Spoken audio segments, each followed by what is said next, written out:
Hey everybody, what's up and welcome back to today's video, guys. In today, guys, I will be showing you how to use CMS on your website in Webflow.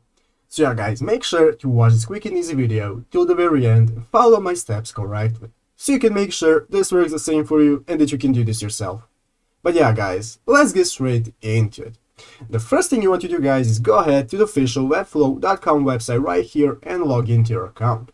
After logging into your account, guys, you'll be greeted by this main page right here where you can see all of the options that you can access on Webflow. As you can see here, we can see all of the websites that we have created, and if we want to go ahead and create a new website, we can use this button right here so that we can do so.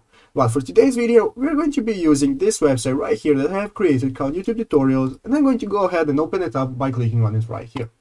After clicking on Open Designer, guys, now this will open up this new page with our website, as you can see.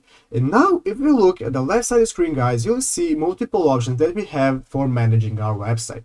At the left side of the screen, we can see all the options and features that we can use to manage our website. Here we can add new elements, here we can see our components, and so on. Here is the settings tab that we can use to manage the site, and so on.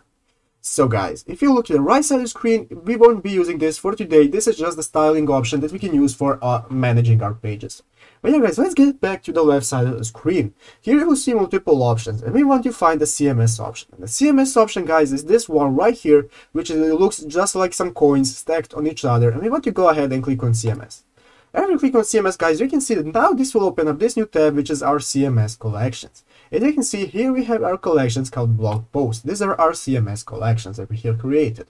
So guys, over here you can see that you can manage your CMS collections, or you can go ahead and create a new collection by clicking on this option right here next to CMS collections, which gives us the option to create a new collection. Click on that, guys, and now you can go ahead and get started with creating your collection. You can give the name, the URL, and so on. And after you're satisfied, guys, you can click on create collection right here, and then you will automatically create a collection and add it to your website. But yeah, guys, basically that's how you do it. I hope this video was helpful. If it was, make sure to leave a like and subscribe to the channel. So guys, thank you for watching, take care, and bye.